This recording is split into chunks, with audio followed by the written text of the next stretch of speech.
it's going to be InDesign and Photoshop is going to be in focus. I have a couple of real-world projects here. I want to pass these around. You might want to take a look at them, especially this cookbook for children. It was published right before Christmas. It's like Amazon self-publishing. A couple of other, well, it's the same book, but I mean, a couple of copies of another cookbook that was published a little bit earlier. And then I had this little, this is like a cruise handbook for a music cruise with lots of artists in. It should be color on the cover, but it ended up black and white. I'm going to explain that a little bit later. If you want, in this black and white thing, this letter size thing, here on the first content, I mean, Inside Matter, it's just a little QR code or there's a little link to the online version of this publication created at Amazon. You can scan it with your phone if you have a QR scanner, or you can type in that little URL that's down here, like it's kind of thing. It's a lowercase L. It's not an uppercase I, it's a lowercase L. But you can scan this code for simplicity. Because I'm going to talk a little about that interactive publication later. So I'm just going to pass this around and look at it.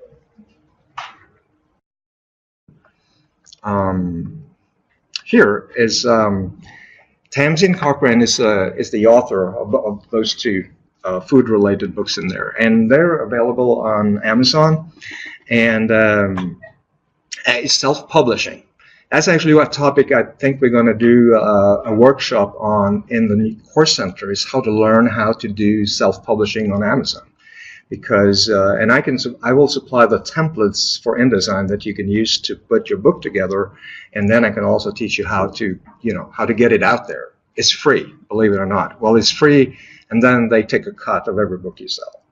So that's the way these books have been published, and you see it's right here. You can buy it. You can flip through some of the pages right here at Amazon, and of course, like with every print project in InDesign, there is technical requirements to get it out there and get it working. So it's there's stuff to learn, like everywhere.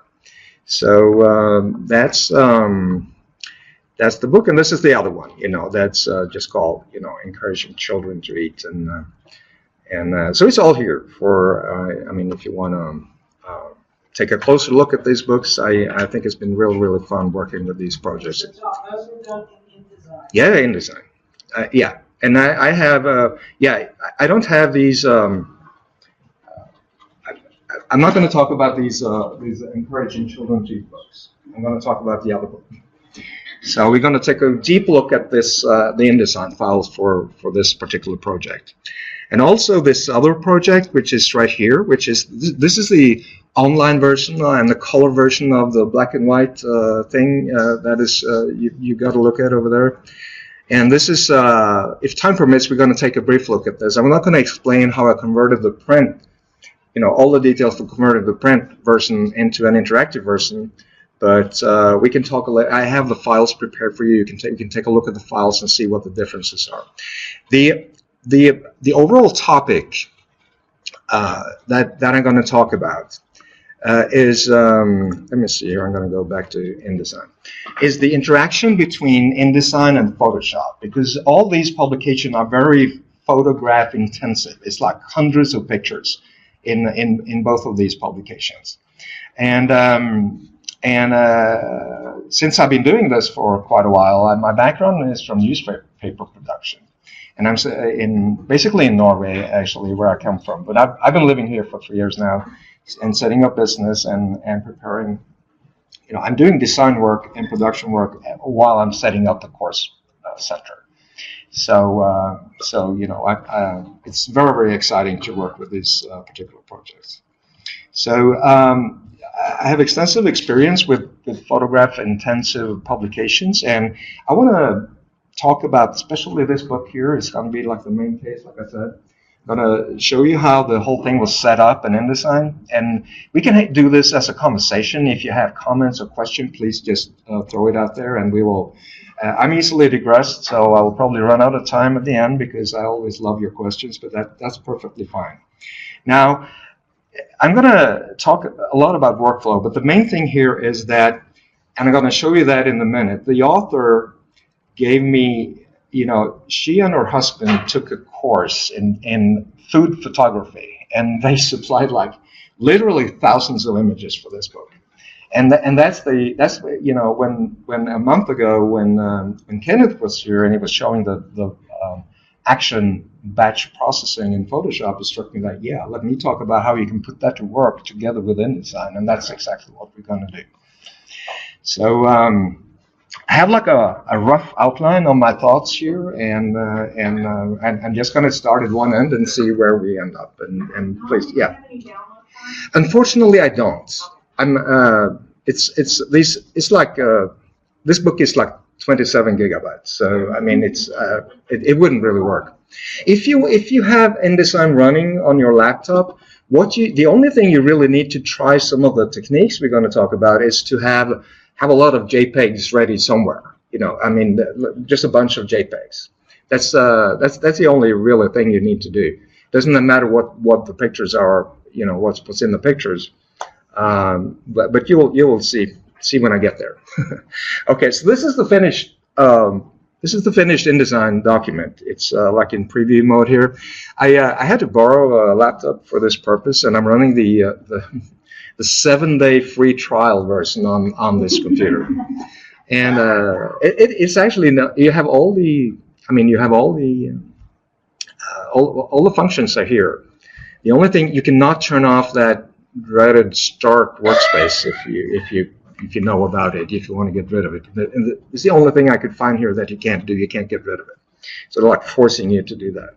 But it's only accessible when you have no documents open, so I don't really care. So, yeah, the start workspace. So, but I'm not using it anyway. But I tried to turn it off under preferences, and it was grayed out. It's like forcing you to use it. Well, don't get me started talking about that workspace, because that will be a total digression. Anyway, here's the book, and part of the cover is made in Illustrator and is placed like a native AI file here on the top of the document here. So so this part that you can see I selected now will be linked to an Illustrator file, like over here. So, but the rest is just put in place here, right here in InDesign. So, that's how well these programs work together. You use the native AI file and the PSD files, directly place them into InDesign. So I just put the cover here just to, the cover is printed separately. So this is the start of the inside matter. So I just repeated some of the cover and added the copyright information, and there it is. And the whole spoon family. That's Tamsin's big thought, is to have the spoon family here. That helps. And there's lots of this book has its own web page and its own YouTube channel. So the little spoon boy, the guy over here, Theo, they all have names and everything. They're like talking throughout the book. And this guy Theo, he's doing instruction. How do you separate an egg and stuff like that? That's why we have back there's a couple of pages in the back, toward the back of a book where there's a lot of QR codes to get this video started. You can just search for it on YouTube. Anyway, so obviously we have a table of contents. It is generated automatically based on paragraph styles. So it's very easy here to update, and all the numbers and all the entries here, all the dishes here are listed. You don't have to maintain this automatically. You can just click inside the table of contents, and you go here and you say update table of contents, and then you can do edits afterwards, but when you update next time, those edits will be lost. So you want to try to, so if you see a typo here, you want to correct it where, in the chapter, not here in the because if you correct anything here, it will go away next time you update. All right.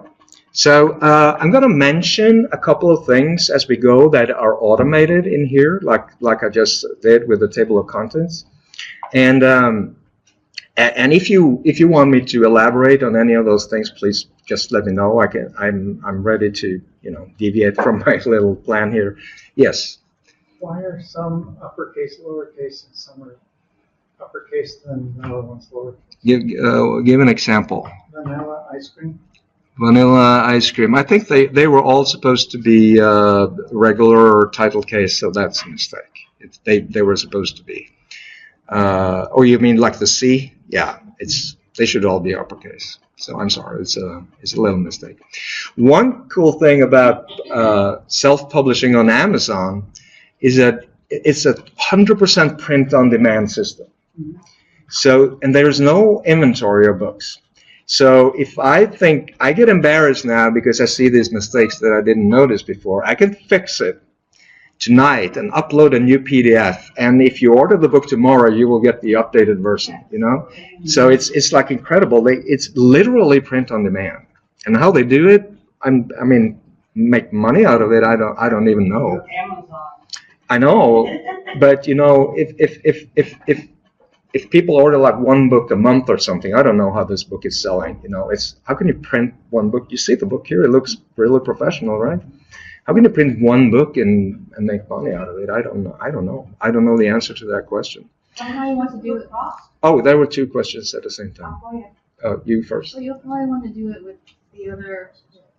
Now that you mentioned it. Yeah. Rules. Yeah, it's inconsistent. Let's agree on that.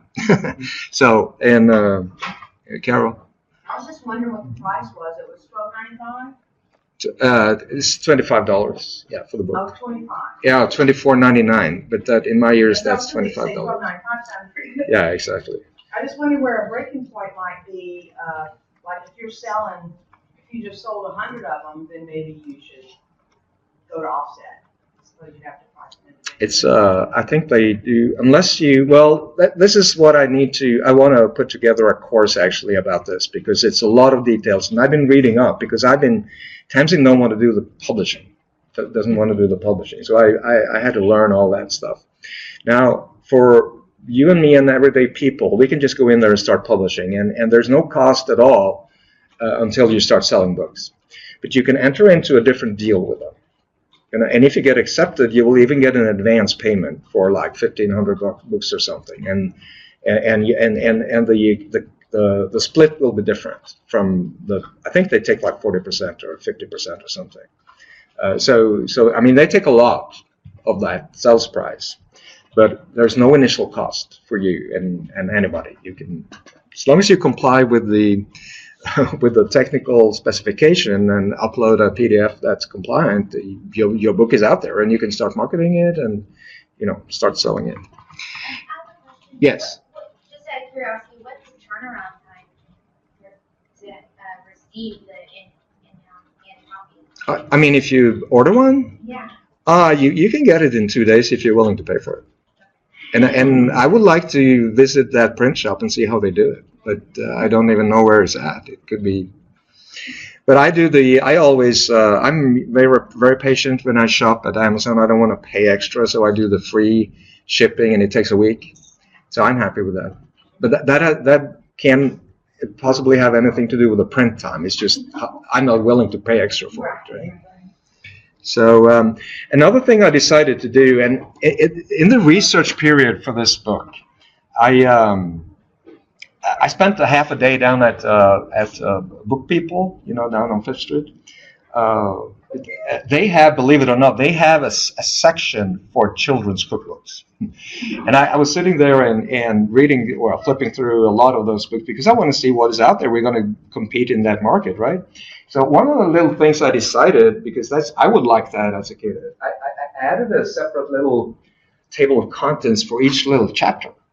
Because when you start, there's a little introduction, and then you have, it's like repeating the main table of contents, but I think it's user-friendly from a reader's perspective, And this is automatic too, so if I click inside this one, you can have as many table of contents in an InDesign document as you want. And that's why you need to just click inside it before you go up here and update it, because otherwise InDesign will not know which table of content you want to update. So you just need to click inside with And you may have noticed or may not have noticed, when I use the black arrow here, the selection tool, I just double click to enter into, to switch to the type tool. It's the quickest way to switch to the type tool. And I'm back in here, and I just press the escape key to go back out to the black arrow again. So I hardly ever use the tools panel anymore, because you can switch tools with the keyboard, which is faster. What did it look like when you went to title? Excuse me? What did it look like when you double clicked and went to the title? If I double click here, just double click, you see it switches to the type tool. Oh, to the other cursor. Yeah. So it even switches tools over here in the tools panel. And the insertion point will be positioned where you double click. So it's super user friendly. And then if I want to deselect here, the quickest way is just to press the escape key, and then the text frame will be selected as opposed to the text inside the frame. All right, so we created these little symbols here for try to use icons here to have children, because we're going to have them start here out doing lots of hot stuff and, you know, burn their fingers and learn it the hard way. Yeah, here's the whole family. So of course the spoon dog is a little weird. Got his weird little name. I know. And the few comments that the dog makes throughout the book is like the author's alter ego, because if you read that name backwards, you'll know who that is. We added this. We had a long. I've been like volunteering as an editor as well, because I love cookbooks and I love cooking, and I couldn't keep my mouth shut. So this took forever too. And I said, I said, it doesn't matter. And she's from England, so I was saying, and she might listen in on this recording later, so I should be careful what I say. But anyway, so it was a little inconsistent. Like, did she use like European like metric, or did she use like American cups and stuff? You know? And I said, okay, just pick one. And also her first version of her book. And I didn't make this book. This Encouraging Children to Eat was created before, like in Microsoft Word. Is read on my comments what I wanted to change, if I was allowed to change it, and I did. It is not even consistent when it comes to spelling. You know, so it's a little bit American, a little bit British English, and I said, please, Tamsin, make up your mind. Just pick one. I don't care. Pick one, and let's stick with it. You know. So, and then we had a big discussion. Can you? How about weight, volume, and flour, liquids? You know, we had a big. Well, I shouldn't say fight. Interesting discussion about that. But we ended up doing this. So we always add metrics. Whatever. So we want it to be useful for everybody. And poor children, they will have to, figure it out somehow. So there's a lot of introduction here in the book, and especially this page. I said it's like photograph intensive, and we wanted to use photographs everywhere. And I learned a lot. My English is like medium good or something, I know, but I couldn't write all these captions because I don't know what everything is. You said you use photographs. Is it photographs that you guys took yourself? Yeah, the author and her husband taking all the pictures. Yeah, I'm going to show you what it looks like when they delivered it to me. So I'm just going to flip through here real quick. This is the ABCs of cooking. Of course, I bought a lot of pictures. A lot of pictures I purchased from Adobe stock and stuff.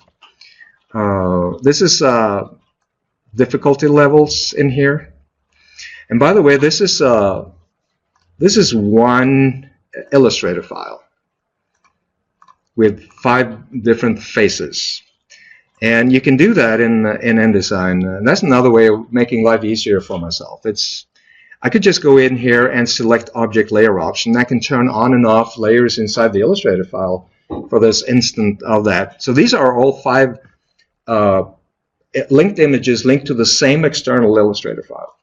And I can go in here and change the number, So, I can say, oh, yeah, this dish is going to be 5, hats or something. So you can do that here in the object layer option thing inside of InDesign, it works with the Illustrator files, top level, only the top level layers in an InDesign file, Illustrator file. It also works with layers and layer comps in Photoshop, which is wonderful. And you can place an InDesign file inside another InDesign file, and you can still turn on and off the top level layers in an InDesign file as well. And if that's not enough, PDFs can have layers, even though they normally don't. But you can, from InDesign, for instance, you can export, and you have to check that little thing, and the PDF will be layered. And when you place a PDF file in here, you can turn on and off the layers for that file as well. So here's another couple of we didn't end up with as many videos as we wanted, so we were planning to scatter these little QR codes all around the cookbook, but we ended up just putting them on the same page at the back of the book. So here we go. Lots of pictures, lots of comments from the Spoon family. And these are really cool animations out there on YouTube when you see the eyes rolling and this weird voice of when Theo is talking and stuff like that. We had an interesting discussion about oatmeal. Oh, yeah. And I actually added here, like I said, I cannot contain myself, so I added a couple of tips here because this is. Unfortunately, by the 5th time she proofread it, she decided to cut out my additions. But you see, it's using milk instead of water and no salt. And I was thinking, hey, I just added a little comment up here, and she ended up, we don't want the kids to eat too much salt, so we're going to remove that. And I'm from England. You should use milk with your oatmeal, no water. So, all right, you're the boss. All right, but it was incredibly fun. But you can understand this took a lot of time, and the images here. The idea of laying out the book like this is like it's almost like an animation, static animation. It's like step by step.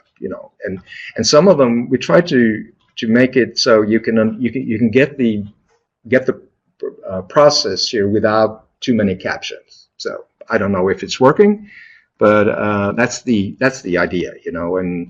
And of course, these guys spent a lot of time taking all the pictures, and I spent equally long time trying to make some sense out of it here. And I did add, when it's like big projects like this, I did add captions, because I think it makes sense. When you got this thing going, and maybe you read the recipe once, and when you're going to start doing it, this is the only thing you need to look at, because you don't need that extra information. You just see it and do it, hopefully. How did you add those captions? Because I know there's a caption feature in Yeah, I'm going to show you that later. These are added manually. The ones on the utensils page, I use the caption function. Yeah, I'm going to show you that in a minute. I should get going here. I'm not going to comment on every page. Question? So one Illustrator file with 5 different faces. Yeah. Is it possible to see? Were you just trying to explain that there was one file that has 5 different layers? Yeah, it's layers. Yeah, okay. Just using layers. Mm-hmm. And I just created one layer for each extra face with colors, not the outline. So there's 5 outlines at the bottom, and then you have the other ones on top of that. Oh, okay. And I even created here, because this is considered inline graphics. So if I turn on, let me see, if I select this and turn on the visibility of frame edges, you will see that there's a little anchor here. So it's anchored to the text. It's considered inline graphics. So I put it in there, I paste it in there. But if I move this around, you will see that it flows with the text. And in order to control the space above and below the graphics that is in line here, I created a separate paragraph style. I just call it difficulty rating, in lack of a better name. But that's like it only does like the space before and the space after. But it's a special paragraph style designed just to hold that graphics. And the cool thing is, by creating a paragraph style for stuff like that, is that you might discover when you worked on this for a few hours that, hey, I want to shrink it a little bit, I want to add a little bit, and all you have to do is edit the style, and you will be adding or subtracting space before and after throughout the book instead of doing it manually on the individual pages. So what I'm trying to make, like the red thread here, is automation and workflow, which saves you trouble, saves you work, right? So how about the chapter titles over here? You see it's blue. It's you got the page number. It says Munchies. If I keep traveling here through the document and I get to the hot grub, you see it's a different color, and then it switches automatically here. Now the deal is that these are automatic, like real. So if I go in here and change the name of the title, it doesn't update here, but it will in a second. And it's a cool thing, and I think Adobe engineers have spent a lot of time thinking about this, because you might think that if this is a variable, it should update like as you're typing. But they decided no, because think about all the processes that are running in the background and wasting clock ticks on your computer and stuff. So they said you have to just update the view. So if I zoom in here, or anything that forces the screen to update, that's when we are supposed to see that it actually changes here. So now it says hot stuff, just because I updated the view. And another way of updating the view, quick and dirty, is to just switch, go to a next page and back, for instance, or zoom in or out. Or you can even do a screen refresh, like a Control Alt 0, So anything that forces it. So I can go back here now, and you will see that it does not update while I'm typing. But if I just go in here and do anything in terms of zooming or forcing a redraw, you see it's updated, and then it will go on using that chapter name throughout that chapter until we get to the next chapter, and then it will update automatically. So this code in here is just it's called a text variable, and you can define as many of them as you want in InDesign. And then I'm using them on master pages. So are you familiar with master pages at all, or somebody who's not familiar with them? Because it's one of the most time-saving things, in addition to paragraph styles. And if I may show you here at the top of the Pages panel, you will see that I ended up, with a little bit bigger book, I will probably split each chapter in a separate file and use the book function to tie them together. It turned out here some of these chapters are really, really short, like 5-6 pages or something like that, and so I decided to keep it all in one file. So I could elaborate on that. Does it pay off to split it up, and what will become easier and what will become more complicated? But I'm not going to spend too much time on that. But you see, I created a master page for each regular chapter page for each of the 8 chapters in the book. So, and you can see here they just look like this is the green one, and this is a text variable, chapter name only. Means I have another variable that includes the chapter number. But text variables are over here on the type menu, and it's like over here, text variables. InDesign ships with quite a few of them, actually. So you will see this list. It's grayed out now because I'm not inside a text frame. You have to, if you want to use them, you have to be inside the text frame. So this is the chapter, and these guys I created, but some of the other guys here are shipped with like a file name and the modification date and stuff like that are text variables you can use and insert anywhere without having to create them.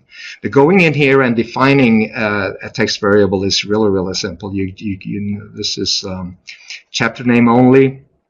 I can go in here and take a look at it. It just says this is going to be a running header based on a character style, and the character style is called, which character style do you want to use? I want to do this thing.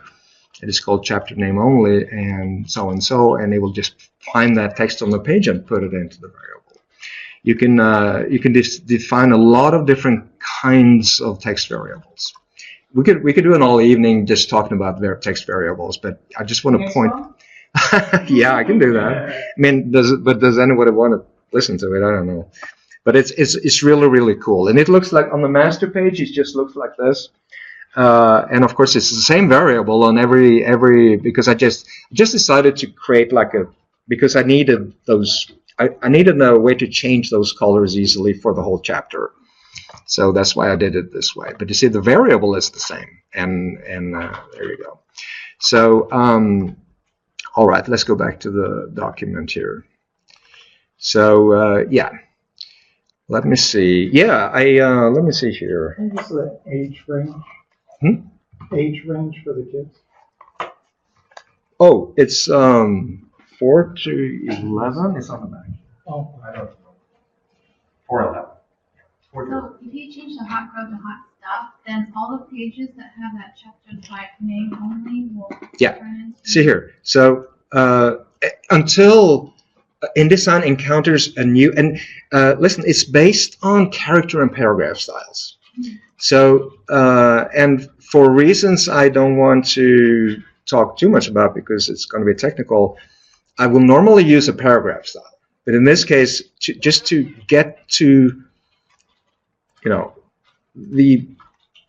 this style is kind of interesting because it's a paragraph style that also uses a character style. Yeah, it's nested style. It switches after the number 4. It switches to white, and it applies the name-only character style automatically. And it's here inside the. It's inside this this style called heading 1.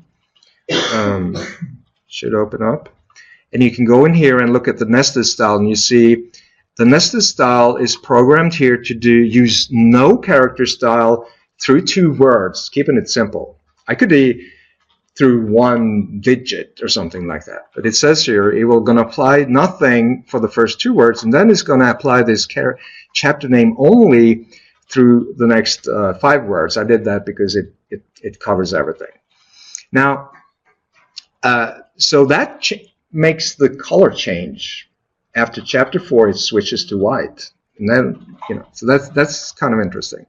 Now, but I can also grab this little thing because I didn't want the chapter and the number included in a variable, so I can even say, look for the use of this character style, and that's how I can grab just that part of the sentence, you know. So if I go in here and I change this to stuff, for instance, you will see that it already updates here because I zoomed out. And if I go to the next page, I will get hot stuff all until InDesign encounters another instance of that character style, which is up here. And that's when it changes here. So it's the same variable. You don't, you know, if you had to create like 8 different variables, you might as well type it in, you know, more or less. But the cool thing is that now I can change this altogether. I can even change the order of the chapters by dragging them in the Pages panel. And it will always be, the page numbers will update, and the you know, these guys will always be correct. You could have put cold chow before hot grow, and it would have been an easy thing. Yeah, it will stay consistent, you know. So, of course, if you mess it up, which you can, like not moving the complete chapter, it will look weird. But you're not supposed to do that. So, all right, I think I want to. Let me check my little list here because I think we're. Yeah, we talk about styles. Yeah, so I think we've covered most of those automated features. Let me just go back here real quick to the end of the book, and here we have these QR codes, and I just grabbed them. You know, InDesign is using low resolution preview, so it goes faster. If I want to display one single object at full resolution, I can go here and switch for the individual object, and it will redraw based on the contents of the graphics and do it correctly like this.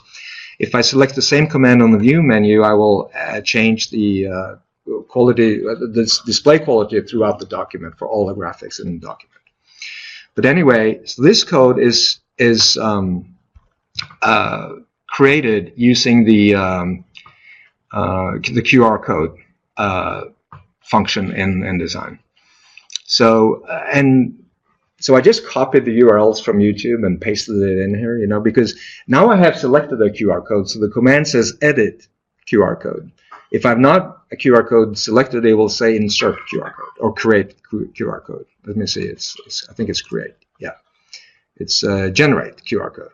So, but if I select an existing one, and of course I checked all these with the phone, I think they are reasonably correct. But if I made a mistake, I can go in here and just paste in the URL.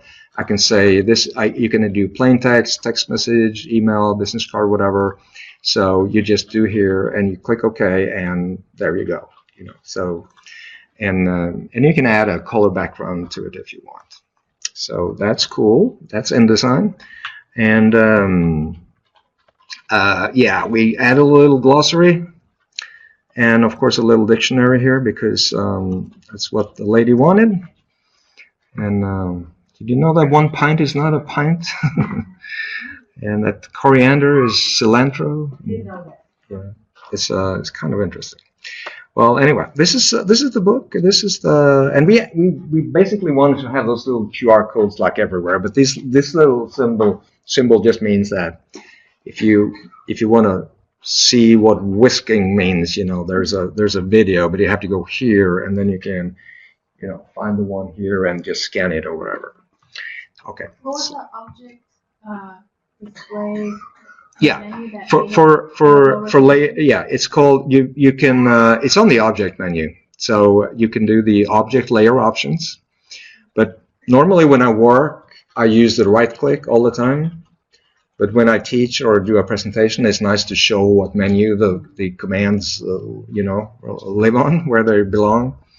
So one that was to give low resolution to all the features. Oh no, that's a different one. It's on the view menu, it's this one, display performance. Oh, okay. And you can change, there's fast display, which is very useful with books like this because you can basically turn off. Let's say you want to even print a copy just to proofread it. You know, you don't want to waste ink or anything like that. You can just turn it off like that. That's so-called fast display. But you know, the normal display is like, or typical is like medium, low resolution. There are settings under preferences in InDesign. You can decide on how detailed these 3 different settings are going to be. But that's going to be extremely detailed but it's right here under preferences. So you can go in there and change it if you want. But if you go in here and turn on display performance, high quality display on the view menu, you might notice a delay in the redrawing of every page if you have a lot of pictures. Now, on the same note, you do have these preview options up here. You can switch to preview, which is like a print preview. It hides all the frame edges and guides and the pasteboard and stuff like that. Or you can go to normal, which will display all those non-printing objects and even the bleed parts of objects, you know, that extend on the pasteboard.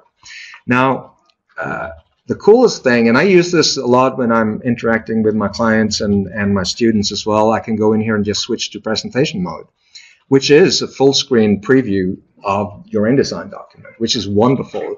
You can easily hide all the interface if you want, but this is super.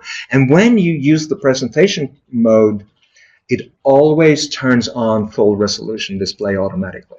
And you can use the arrow keys to flip through the book. But you will notice when you have like 50 pictures on a page, it might take a little while for it to put it up on the screen because, yeah, as you know, it's a lot of pixels to pump up onto the screen.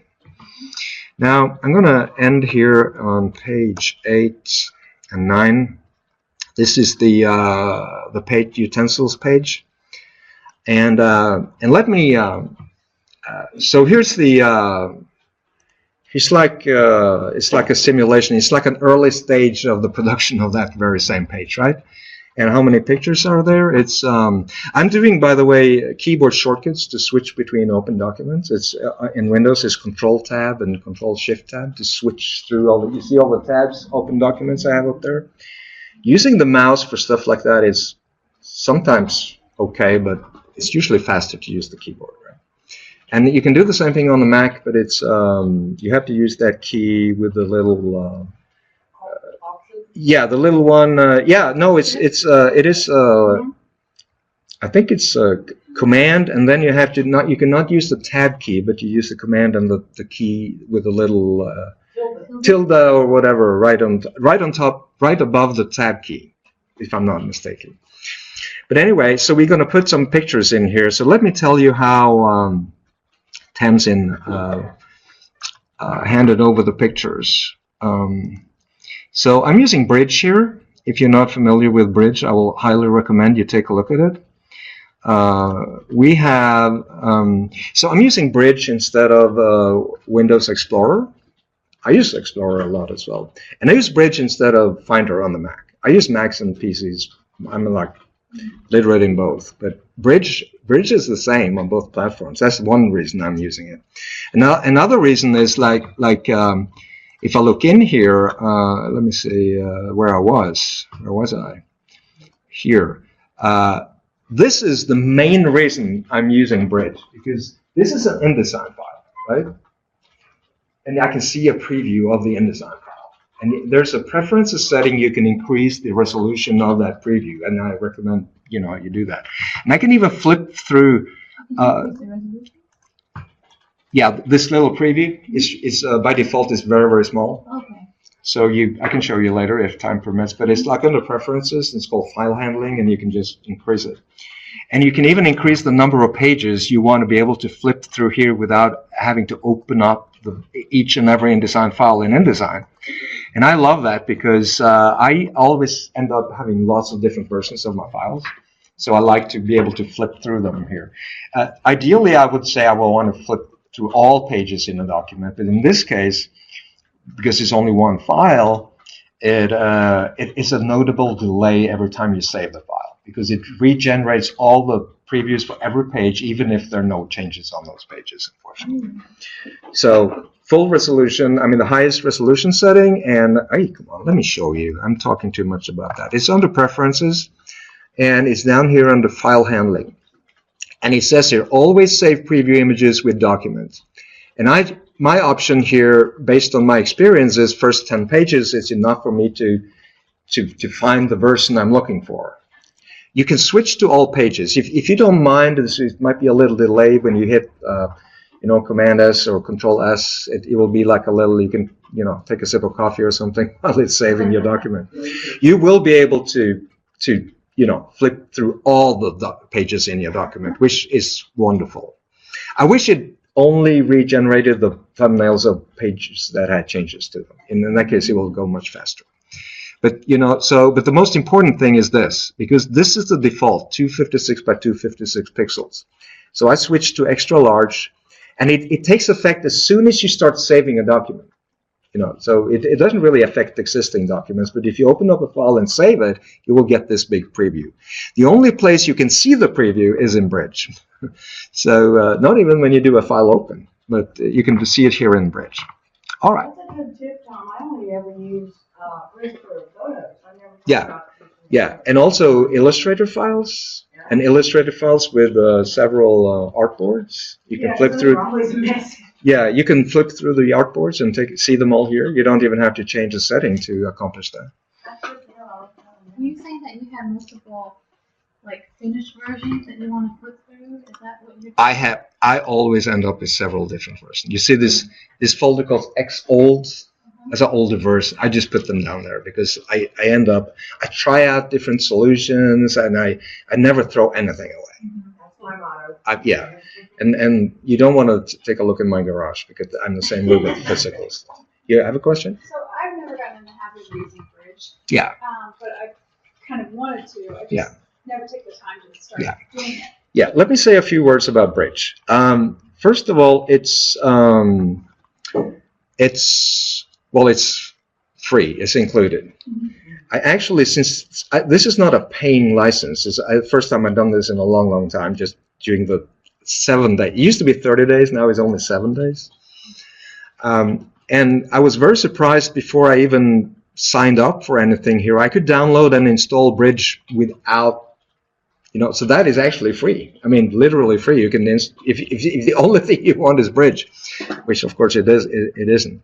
But all you have to do, no matter what kind of license you have, you can go down here and just, it will say install, and you install it. So there it is. And another thing, if you're not sure if you have it or not, all you have to do in InDesign, Illustrator, or Photoshop, they all have a command here. It says browse in Bridge, file browse in Bridge. And one of two things will happen. If it's installed on your system, it will open up. If it's not installed, it will open up the Creative Cloud app so you can, install it. And it's just, it's very important to understand that Bridge is like a shell on top of the operating system. It works in addition to the Finder and the Explorer. And it sits on top of it. It's a direct interaction. It's not, because it looks like a database, and you can do database-like things in here, like adding keywords to images and stuff like that. But those keywords are not stored in the database. They're stored inside each separate file, which is wonderful. Because if you later add those pictures to a database, it will be, it will actually acknowledge and use those keywords. So, I have a question. Yes. Those keywords that you can assign to files, like in photos and things, are those just searchable within your own system, or can, say, if you put those online, is Google able to see those? I haven't tried. I know that if you put your pictures on Facebook, all the metadata are stripped off. Oh, no. Yeah, so you can't use Copyright. even copyright. Yeah, which is crazy. But when you sign up for Facebook, you give them right to use your pictures, right? For everything. But anyway, so Bridge is just sitting on top of the operating system. People ask me when if they're curious about Bridge and say, how do I get my files into Bridge? Which is a relevant question, but it's not something you do. You just open up your folders using Bridge instead of what are you usually using, and all the files are there. If I create a new folder in here, I can right-click and create a new folder. It will be a new folder in the operating system as well. It's like a shell, literally a shell sitting on top of, in this case, Windows Explorer, and it will sit on top of the Mac OS Finder. And one thing is, well, you have the preview here of native Adobe files, but you can even increase the size of the thumbnails, which is a function I love, use a lot. And I'm getting closer now to, so you basically have a lot of panels. And up here in the top left, you can switch between your favorites, which I usually on my workstation, I have a collection of folders, like you got the images, your pictures are here, but you could just drag a folder. If I'm going to use this one a lot, I can just drag it over here, and it will be like and I can access this folder like just clicking over here, right?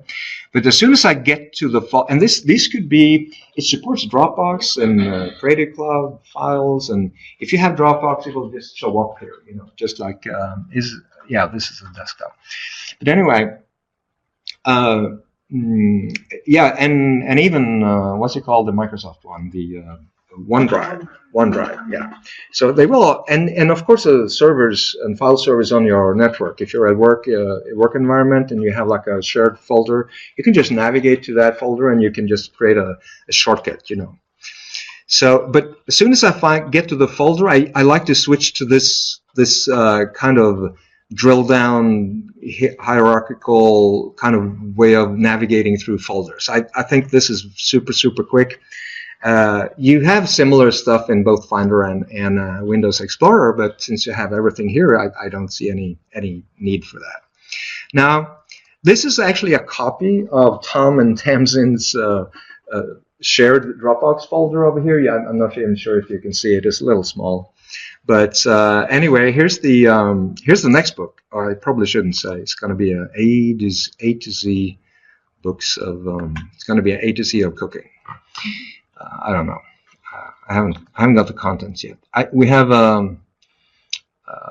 encouraging children to eat here. Here's the Cool Kids Do Cook, and you see she's creating a folder for each chapter, subfolder for, like, here's the utensils photos that I got, and you can see down here is 80. Well, you can't really see it, but it says here 80 items. Like 80 pictures to use on that page alone. And white sauce, because it's used in several dishes, we wanted to have that at the beginning, so we could just make a reference. And of course, it's like 9 items here.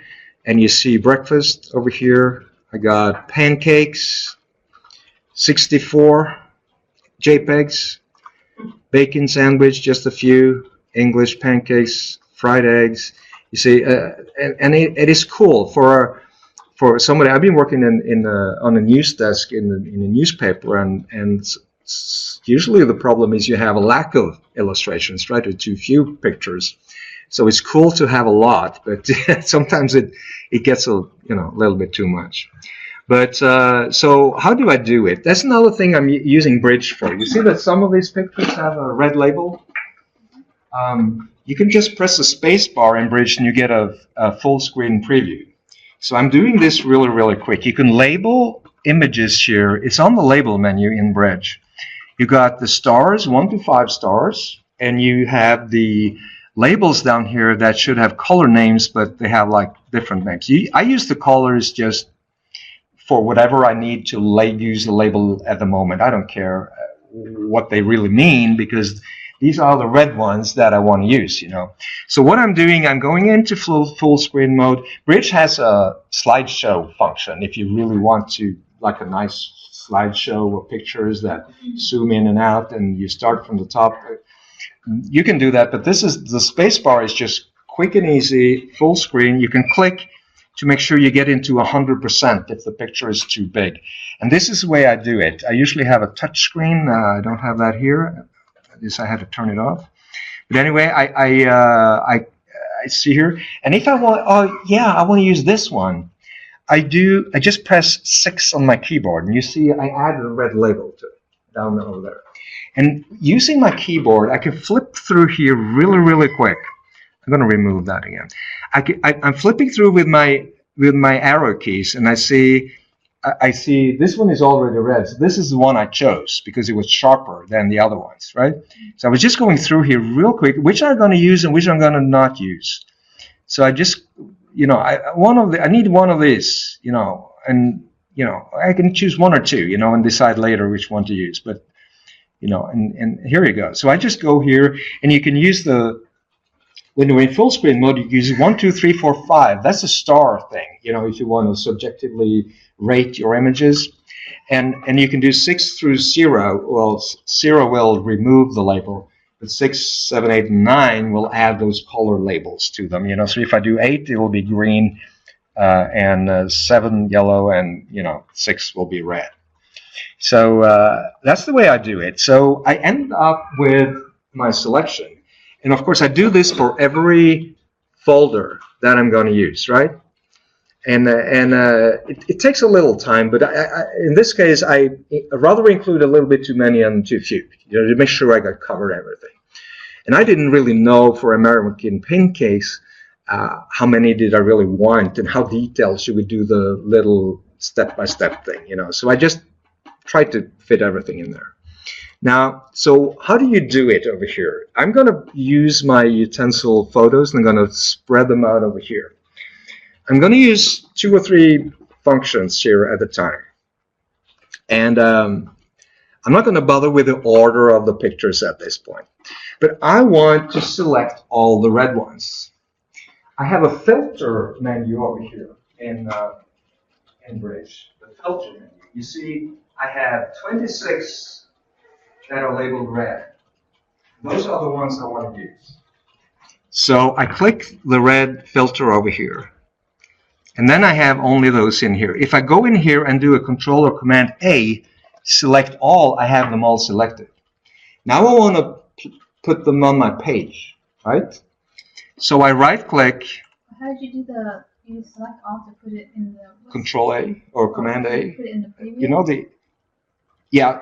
The preview can only preview 9. Okay. So it will preview the 9 first. So I'm not doing this for the sake of the preview because it only can preview 9 pictures over here. But I have all these selected now. And it will say here, 26 items, 54 hidden, 26 selected, so and so many megabytes and stuff. I got all my JPEGs here. These are the ones I want to use, right? And if I did my labeling correct, I only have one of each utensil, right? Or I can correct that later. And then I want to place them in InDesign. I can actually drag them into InDesign, but I can also right-click and select the Place submenu in Brick. And I can place them all in one go. So I'm placing in InDesign. And you can see it's loading up. Can you see the number increasing here? Loading up with all of them. So I have, should be 26. There you go. And I can, when you have a multi, this is called multi-place. You know, you can place several images at one time. And you can click or drag or click into an existing placeholder frame. There's the 3 ways you can place them, you know, when you have a loaded place gun. They call it a loaded place gun. So you have to be careful what you shoot, what you aim at with a loaded place gun, right? Because if I can actually replace this image if I wanted to, just by alt-clicking on it or something. But I can place them in turn. If I don't want to place the this thing first, the what is it? Sifter? No, I don't know. If I don't want to, I can use the arrow keys and flip through all the pictures that are loaded. And by the way, one super user tip here is that if I now wanted to add more pictures to my loaded place gun, I could go with the loaded place gun. I can go and do File, Place, and go to a different folder. And you can collect, you know, not that it's too useful, but that is possible. Now, I don't want to do that. I want to start here. Huh? Can you subtract? Yeah. If you want to throw one out, just make sure it's displayed and press Escape, and you will throw that one out. Yeah.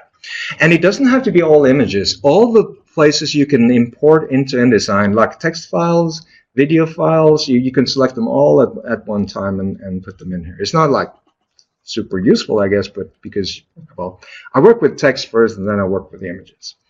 Anyway, I'm going to start dragging here. This is multi-place. I'm going to place all 26 in one go. I just start dragging. And I'm keeping the mouse button depressed. So I'm using the up and right arrow keys on my keyboard. I'm splitting that frame into columns, you know. I'm going to make 6...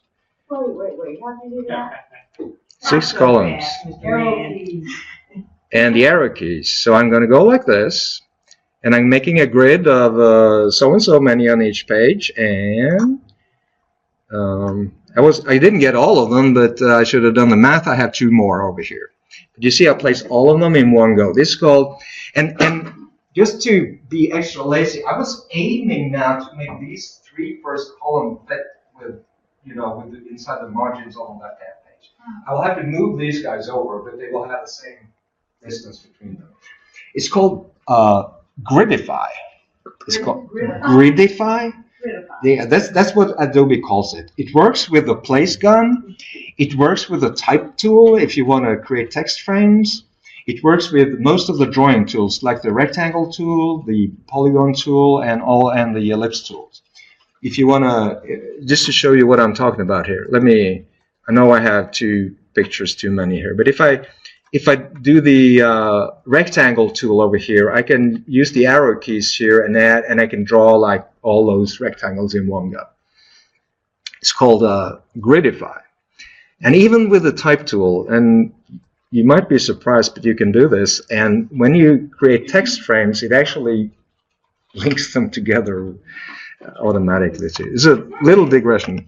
It's a super cool feature. It could be a total time saver. So in this case, I try to select these guys that should go here on the other side, and I put them over here. You can see that it uses the fitting, and I have to send these to the back. I have to rearrange it a little bit. You know, this is a little quick and dirty, or quick and easy, I should say. But anyway, you see it uses the fitting method, which is called fit content proportionally. So it leaves little space inside the frames.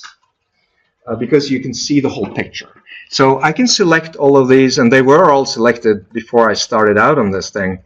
But I can select them like this, and I can do the fitting here and switch to the fill frame proportional, which is a better starting point. You know, it will increase the size of each picture inside the frame to fill it, and it will put it in the middle. All right. Yeah, could you show that again? Object fitting? Oh, it's object fitting. It's you know, an image object in InDesign consists of the frame, which is the container, and the contents, which is the image inside the frame. And you have to control that. You can do it manually, or you can use these fitting commands here on the object menu. And this one, fit content to frame, is so dangerous to use. It shouldn't be here. It will always distort your image, and you don't want that. But all the other ones, these two at the top, contain the word proportionally. That's the ones you want to use. All right. So this is where I actually wanted to use the, I don't remember how this page ended up. Let me take a look at the, sorry, I'm going the wrong way here. Yeah, it was 4 by 4 is what I did. Oh, I did I do 3 by 4 now? Yeah, okay. I should do 4 by 4. It doesn't matter. The principle is the same. You see, these are unedited. And that is the whole point, you know, that I don't want to start here. I cannot start here. And I haven't even decided which one to use yet. And before I even made my selection, should I go in here and enhance all of these pictures? I can't do that. I don't want to do that. It's a total waste of time, right? So I'm using the unedited JPEGs in my layout until I'm 100% sure which ones I'm going to use. Now, I'm not gonna try to replicate the layout exactly the way I did it, but I'm gonna add a little space here, just so I get a little space between each row. You can group them and have this happen automatically as well. By the way, the gridify command, if you manage when you're using the gridify command, even if you use the place object or the drawing tools, if you use the Alt key and the arrow keys, you will alter the gaps between the objects, you know, while you're creating that grid. So there is no. You need to. Well, you can do whatever tool you're using. Just yeah. No. Just try. What you do. Let's say you use a drawing tool while holding the mouse button depressed. Use the other hand on the arrow keys. That's the only way to do it. I'm just splitting it up. Well, but try to, you know, you start drawing something, whatever it is, and then you use the left and the down arrow keys to remove rows, and you just have to keep the mouse button depressed until you're done. My equal square's the same size. Oh, it's just using a trackpad. Yeah. Oh, yeah, that is, I cannot use the trackpad.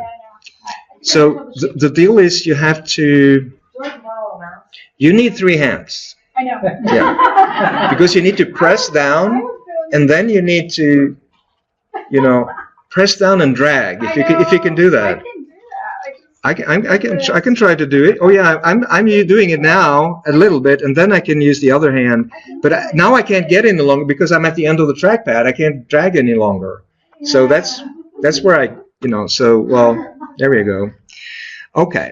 So what's the deal? And I need to get going with my program here. A scrolling mouse, you might be able to run the scroll wheel to go farther, even if you run out of. Yeah. But a trackpad, yeah. Yeah, except, yeah, I know, you might try to do that.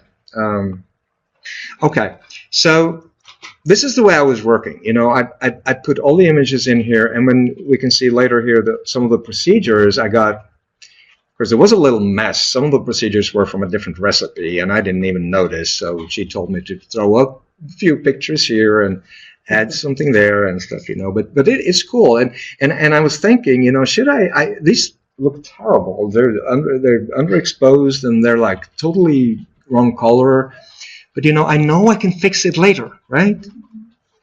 So how about captions?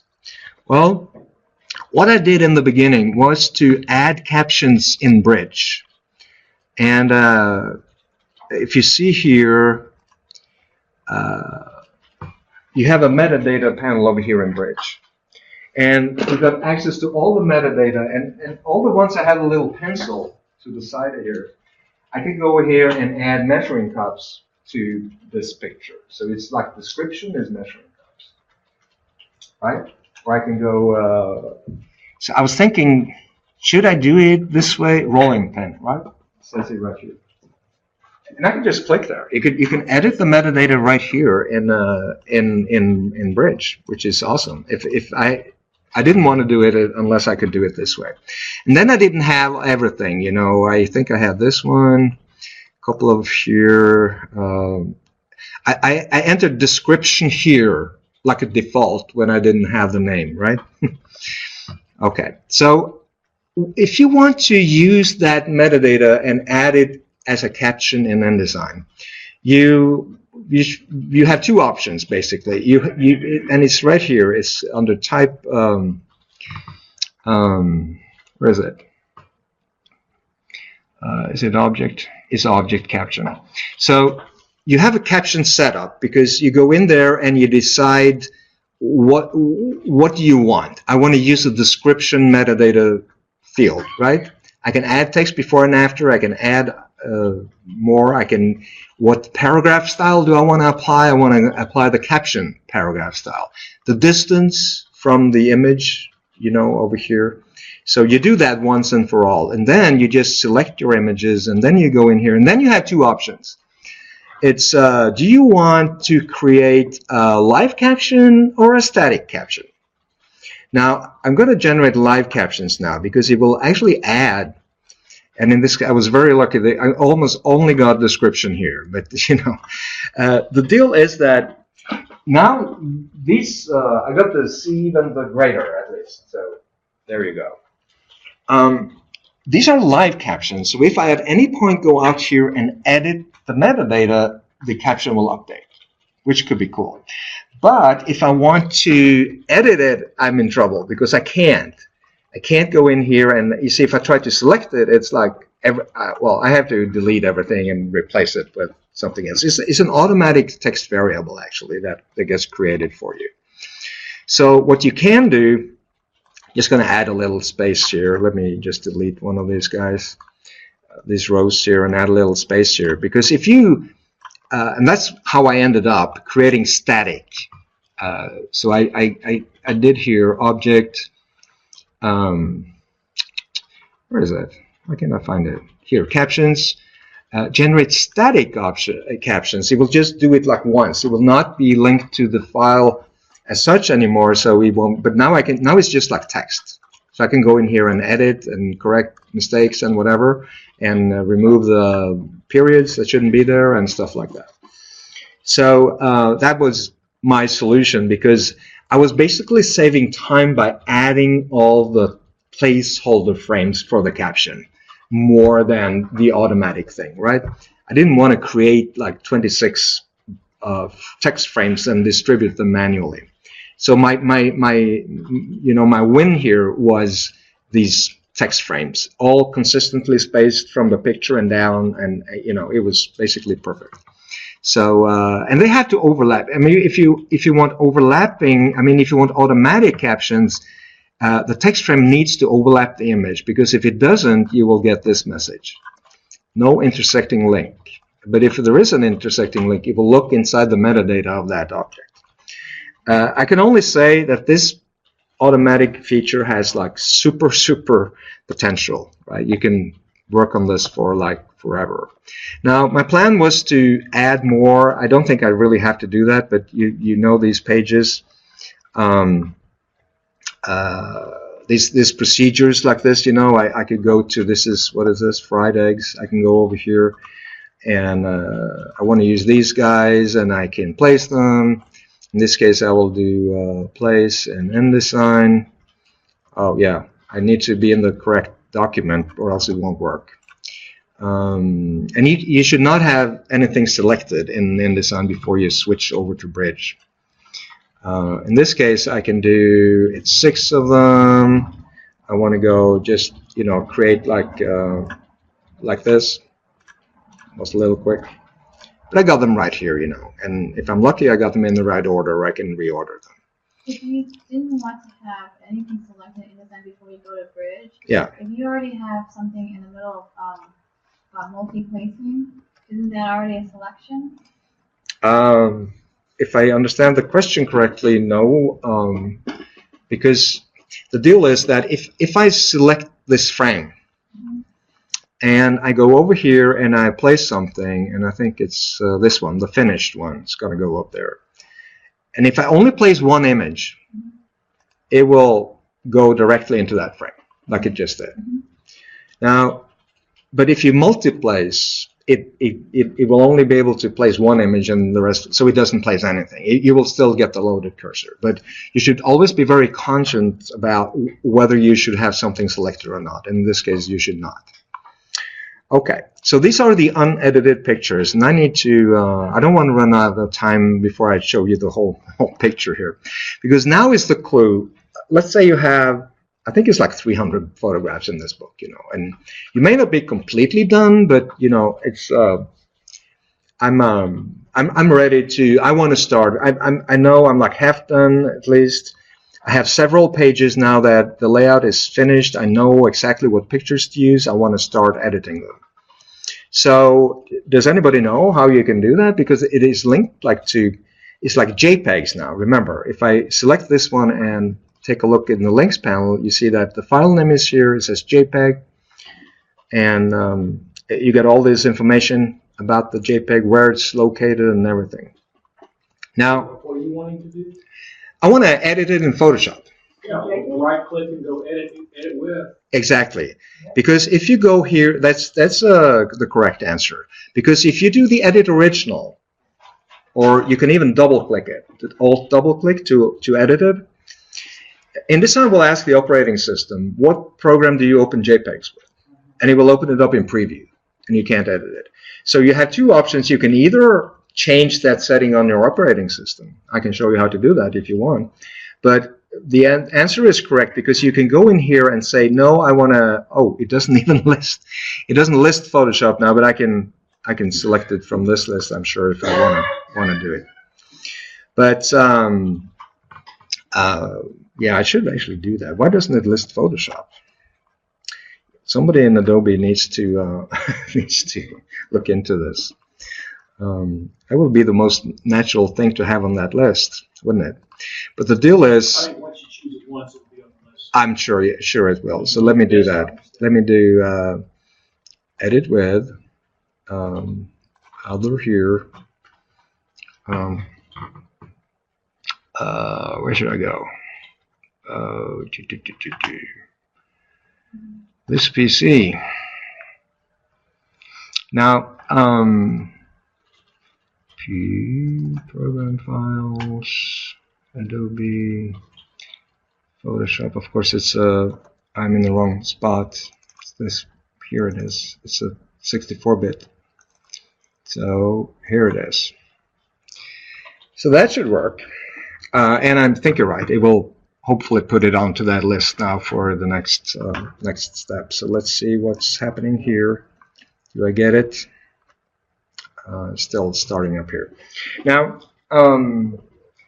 so when you link files, when you place files in InDesign, InDesign will always by default just place a low resolution proxy or layout copy of the image, and remember where the file lives in your file system.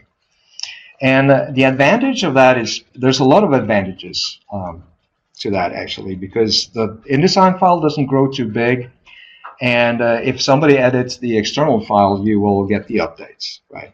But these are JPEGs. You can't really edit a JPEG and keep it as a JPEG. So what I want to do here, well, what do you want to do with this image? What's wrong with it? Should we change something here, or is it perfect the way it is? It looks a little overcooked to me, but I can't fix that. Don't tell Tamsin. So anyway, I'm gonna close this thing. So, well, what is wrong with it? It's too dark, right? And you know where you want to go to? Shoot, it's really hanging here. It's like, there we go. Use adjustment layers. You know, that's what we do. We don't make permanent changes to the image anymore. So we take a look in the smartest thing is to take a look in the histogram, at the histogram. So we add levels. Something is always all these whenever you install this program, it's like it's so pop-ups everywhere where Adobe is promoting all the stuff. So you're familiar with a histogram? This little bar chart over here. It's trying to depict the whole available spectrum from light to dark, and the vertical lines are where are the pixels in this image relative to that whole spectrum. And we can see here what we can only say, yes, it's lacking in contrast and it's too dark. You can see that here because there's no pixels in the lighter area of the picture, right? So the cool thing is that I can drag over here and force the image to use all that, you know. And I can even change the midtones here or the darker tones here. And of course I can go in and add another adjustment layer here if I'm not happy with if it's like a color cast. I can go to the I can say it's a little bit too yellow, I want to reduce the yellow, you know, and go like this and add adjustment layers to my file here, you know. All right. Now, have you ever, well, let's do one more. So what I want to do is save this as a Photoshop file. If I do a file save now, it will say, do you want to save this as a Photoshop file? Which is true, because JPEGs do not support adjustment layers, so it has to, you know, pick a file format that can support adjustment layers, and only PSD files can do that. It's very important in this situation. Well, if you're going to edit each one manually, it doesn't really matter what you call it, but you have to remember to replace the JPEG with the PSD file, because that will not happen automatically. But, you know, in this case, I'm just going to leave it here for now, and I'm going to open up another one. And now let's see if I can do it now. Edit with, no, I didn't save it, because I'm building up to something different. Shoot, it's not here. What is Adobe doing? I don't know. Was there a checkbox there that I didn't see that I need to, you know, tell it to use it? Edit with, no, there isn't. I can't see anything here. Okay, but anyway, so that's the way I will have to do it. And I will have to go over here, edit all of these guys, and then I'm going to have to go over here and open up one in turn. And do I want to do that? Well, not really. I don't really want to do that. So first, I'm going to do a couple of things now, and I'm going to try to speed it up here a little bit. But please feel free to still, I mean, throw out comments and ask questions and stuff like that. You know, just keep going. You're looking at viewing the actions? This is Photoshop, and I'm doing Window Actions to open up the Actions panel. Because before I start doing, because I'm thinking I don't want to do this over and over again. I want to record what I'm doing, and then I can apply it to several pictures in one go. I will have to select some like average settings or something like that, something that I want to apply to all these pictures, and some of them be like perfect and some of them might need a little more work, but I don't want to do every one manually if I can avoid it. Now, if you've been using Photoshop for a while, you might be familiar with the image adjustments menu, which when I teach Photoshop, I tell people never to use this anymore, because that will make permanent changes to the pixels in the image, right? Whereas the adjustment layers will not. That will be non-destructive. So all these commands are destructive by default. And you have, a lot of them are the same, like hue, saturation, and even curves and levels and everything here. But if I select them here and I make change, I'll get a dialog box and I will have made permanent changes. But there are a couple of commands here that they are listed here now. It's called auto tone, auto contrast, and auto color. And there's even shortcuts to apply them. And I remember back in the days before adjustment layers, I usually went through all those three just to see, what do these automatic things do to my image? You know, I'm just undoing, I'm going here.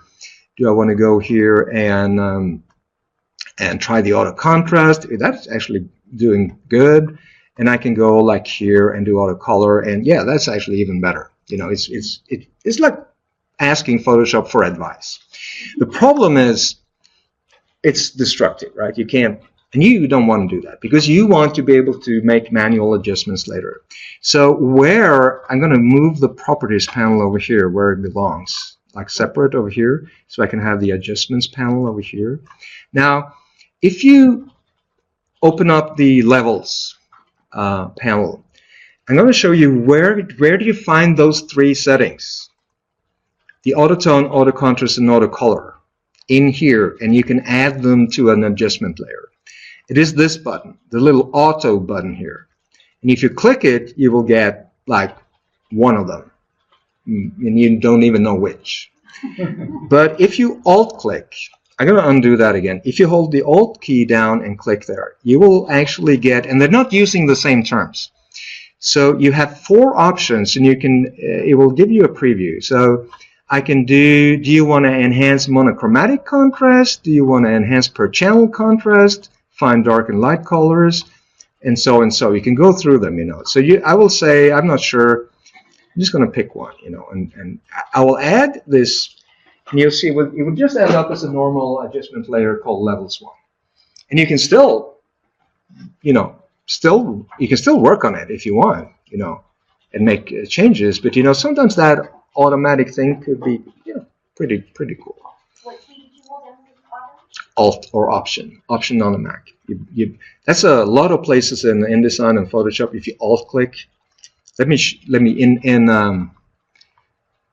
the control panel in InDesign, you can alt click this little a lot of these little guys, and it'll bring up you know, the panel or the dialog box, you know. So if I alt click the little text wrap symbol seal, it will open up the text wrap panel, and it's like everywhere. So just try alt clicking on everything and see what happens.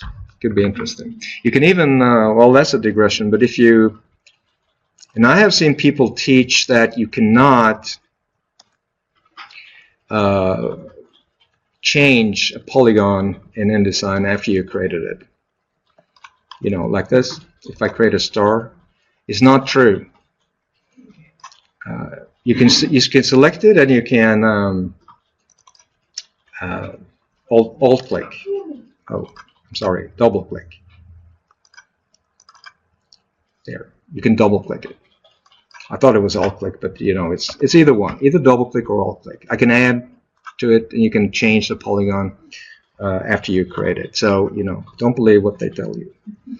All right. So I want to do this. I want to do a couple of other things. I want to convert the pixels to a smart object, so I protect those pixels. I want to add a sharpening to it, like this, sharpen, like smart sharpen. I'm just going to do like an average, like the default. It's a lot, 200% is a lot. I'm going to do 100% there. And just I want to do this, so I'm going to do all these kinds of things. It's all non-destructive. But then, like I said, I'm kind of lazy. I don't want to be doing this, you know, over and over and over.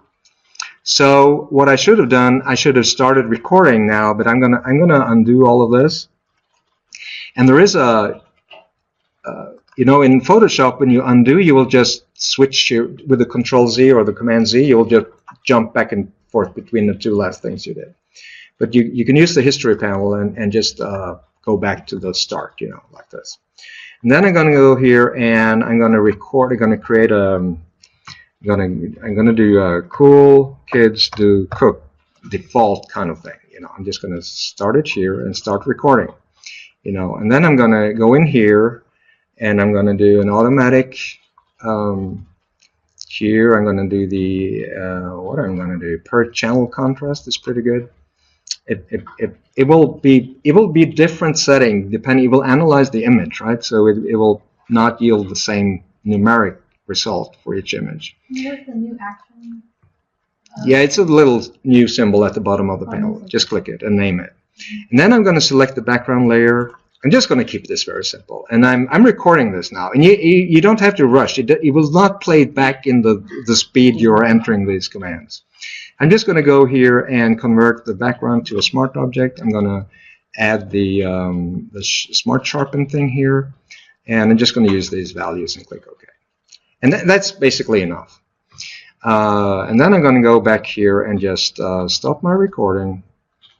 And it's the simplest of little things. Actually, I usually also, yeah, here it is. It says, here's my procedure. And you might, some of you saw Kenneth do this last month. You know, his actions were like pages long, you know, very advanced. This is just all I did. You know, I made an adjustment layer. I did so and so, and I selected the background layer, and I converted a smart object, and I added sharpening to it, so it's non-destructive. You know, very, very simple. Simplest of procedures. And I named it after the book. Okay, so I don't really need to save these images now because they will be caught up by, I mean, they will be found, and I'm just going to close these guys now because this is, you know, you don't want to do it manually over and over again. But the next question will be, how do I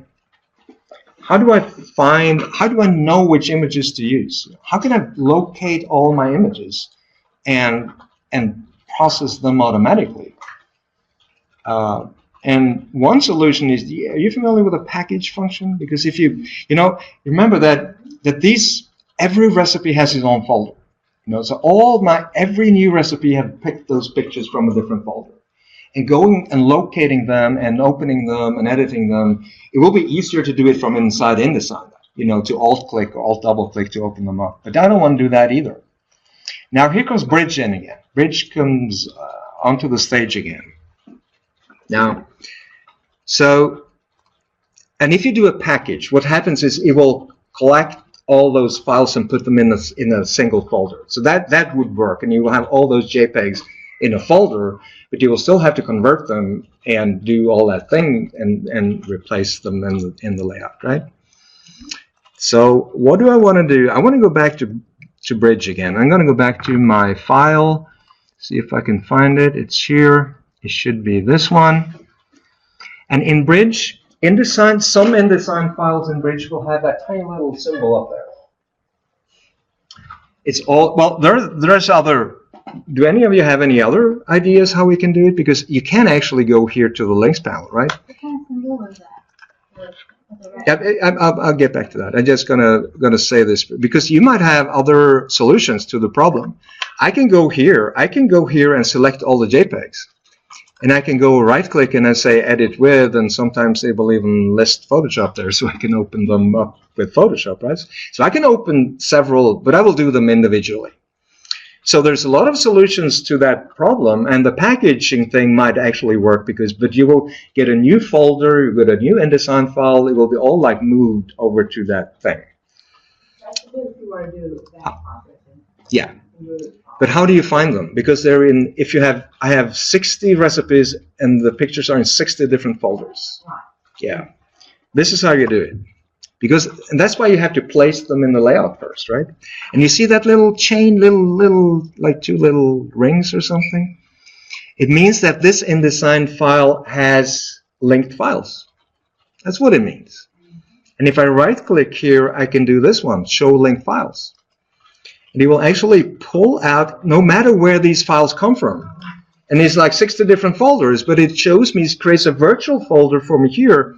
And you see, since this is actually, I started this demonstration using a finished, a completed files. I just deleted some. You see, most of these are PSD files, you know, already processed. But I only want the JPEGs that are not processed. Here comes the filtering. I see all the linked files in my InDesign file. And I can filter here on file type, and I need to drag it up a little bit. So I'm saying here, show me just the JPEGs. Oh, that's not right. That's not right. Show missing files. What am I doing wrong? Is that the wrong file? I hope it's the right file. Oh, have I saved it? I haven't saved it. Save. I got a little nervous there at the moment. I think it will look pretty much different now. It's still saving, by the way. And there is if you're starting something, it's one of the things that's very difficult to see in action, the background task panel. because you never have time to open it up until that background task is completed, like now. But there is a panel that will show you, like, if there's a saving in progress, export to PDF in process, you know, stuff like that, that you don't really know how far it's come. Here it is. So I'm going to do show linked files, and with a little luck, I will get you. Here they are. All right. So you see, there were some JPEGs there already. Some of them don't really need a lot of editing, but all these unedited ones are here. Okay.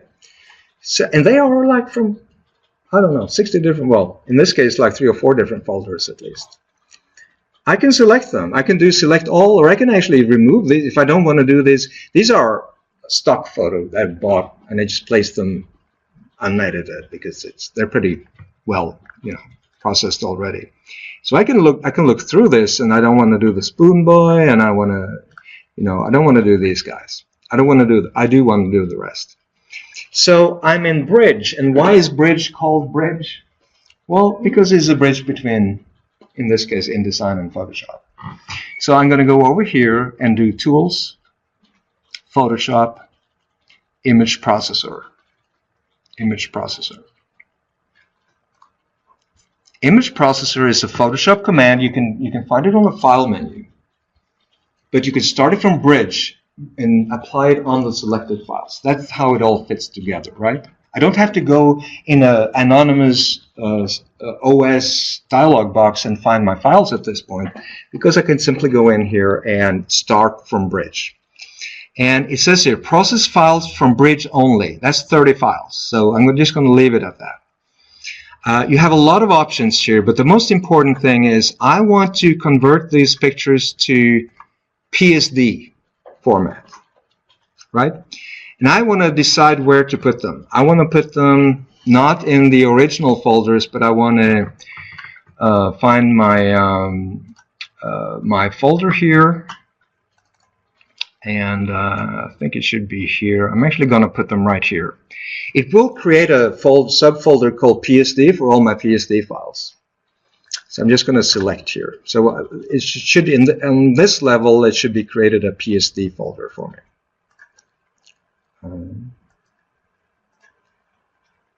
What am I doing? I'm doing the wrong thing here. I should click here. There, sorry. Sometimes I move a little bit too fast. Let me see here. User group here. Yeah, there we go. So I can actually convert these files to JPEG, PSD, and TIFF at the same time. It will create a JPEG folder, PSD folder, and TIFF folder if I want. I can even apply, I can resize them, like reduce the size of them. Many of these files are like super big, and I'm going to print them like this big. I don't want to bother with that because I could make like a compromise or something, but no, I want to retain the original pixels. And here's the deal. You can use the image processor in Photoshop just to convert the file format and change the size of an image. But the coolest thing is you have over here, you can run an action as well, right, in the process. And that's why I had to create that action before, and it's under default. It should be here. The cool kids do cook action. You can add copyright info if you want. It doesn't really make any difference at this point. So I'm pretty confident that this should do the trick. It will pull all those pictures out of my folder. I hope it doesn't take all evening. Should go much faster than this. Let's hope it does speed up eventually. But my goodness, I'm running out of RAM on this thing. It's 30 pictures. I was thinking to do the whole book, like 250 pictures, but I should probably have done even fewer. Let me leave this running because I want to show you something else, a situation where I had to use a similar function. I'm just going to let Photoshop work there in the background and show you this this book. Now, you know that little where is it? It was supposed to be printed in color. You know, when I did this the first time, I know that this is the third time around that I make this go. And the first time I created everything in color, and then they said, oh, no, the inside and outer, we can't afford it. So they convert all the pictures to black and white. You know, if you do it manually, you'll get much better results than if you just let the print shop do it. And this year, I was disappointed when I saw because the color was supposed to be dark. So all these were handed to the print shop in color, so that's why they are a little dark. I had converted them to black and white, it would be much higher contrast and much sharper images. And it wasn't, the print shop did a mistake, but the guys who ordered this, they saved so much money, so they're thinking next year they're going to do it all that. But at least I will know in advance. Now, the cool thing is that, so this is the print file. As you see, the cover is in color, but the rest is in black and white. Now, how did you do, you know, and that thing, the first time, I had like 1 week to go until this cruise started with all the artists. And then I had like all the images in color. And I really wanted the quality to be the best possible. So instead of, and they were all, the pictures were all in PSD format. So I just opened them up in InDesign, in Photoshop, and I added black and white layers. Now this is already in black and white. Let me do a color one, like this one that I took. So much fun taking pictures on that cruise because you can get so close to the stage, and you're allowed to, well, I'm allowed to go on the stage at this point, and as long as I don't kick somebody. So I just added some adjustment layers in here in order to add like a black and white adjustment layer on all the pictures, you know. So I didn't have to. One of these days, this preview will. There we go. So I just add. Usually 1 or 2 layers, the black and white layer, and adjustment layer, and then the increased contrast layer. So that's what I usually did. So because after I completed it and sent it off, I wanted to create the online version of it, right? So I'm not sure if any of you managed to pull out that interactive version, but it's I got it here on 2 of my devices. So I have the book here, you know, the format. You scan that little QR code, you can say. And it's interactive. You can click, you will have a table of contents inside of the cover. They didn't want to print for the inside of the cover. I can tap here and go to that page. I can double tap and increase it to 200%, and you can just do the normal thing here. And there's all kinds of things you can do to navigate the pages. And of course, all the pictures that are in color are available in color here. And all the URLs and links to their Facebook pages and stuff are, of course, interactive. So there you go. And it is over here. It's on the web, and you just click this little thing called Publish Online over there in InDesign, and it will create a web page for your publication. How is Photoshop doing? I think it's done. Okay, Tom, it's almost done. Yeah. Let me just, I can wrap it up right there. So, and it will be like a little punchline here, should be. You see it created a PSD subfolder. You see these pictures. They may not be perfect, but I think you can even from there see that they're much better. Yeah. Even with those little things. But now the deal is, how do I swap all my JPEGs for my PSD files? Okay. Any suggestions? I'm not sure if I could make that work, but that would be interesting if you could. Now, yeah, let me, this is the finished one. Here's the work file. Yes, of course. Yeah. Look here, I have all these, because these haven't changed, because I just created, I picked them and I converted them. Well, the magic of the links panel, and I had plans to tell you more about the magic of the links panel, but let me settle for this, and that will be a cool punchline. I can select anything now. I can select all the JPEGs over here if I want, for instance. Or I can even just do it here. I can select these guys, because when you select an object in the layout, they get selected over here. And I can keep going, but you can only work with one, in this case, you can only work with one spread at the time. So let me do this and select a few more just to show you how it works. Now, I have lots of JPEGs selected. Now, the flyout menu on most panels in the Adobe world. That's where all the magic is, right? All the cool functions. I can relink to folder. If I have the same file name but in a different folder, I could just swap to a different folder. And I use that when I do the low-res pictures with the watermark on them. That I'm, and then I have the same identical file name but high resolution. You can just switch from the low-res folder to the high-res folder. But then the file names have to be identical. I can relink to folder, but in this case, I can relink to folder, and that's what I'm going to do. I can relink to file extension. Remember, all my new files have the same file names except it's .psd. But since they're in a different folder, I need to do this anyway. So I need to find my folder, locate my PSD folder, and I need to do here match. See here, I can match same file name, but with this, come on, PSD. Match same file name, but with this extension, okay? I thought you were looking for the JPEG. Oh, No, the JPEGs are selected here. Okay.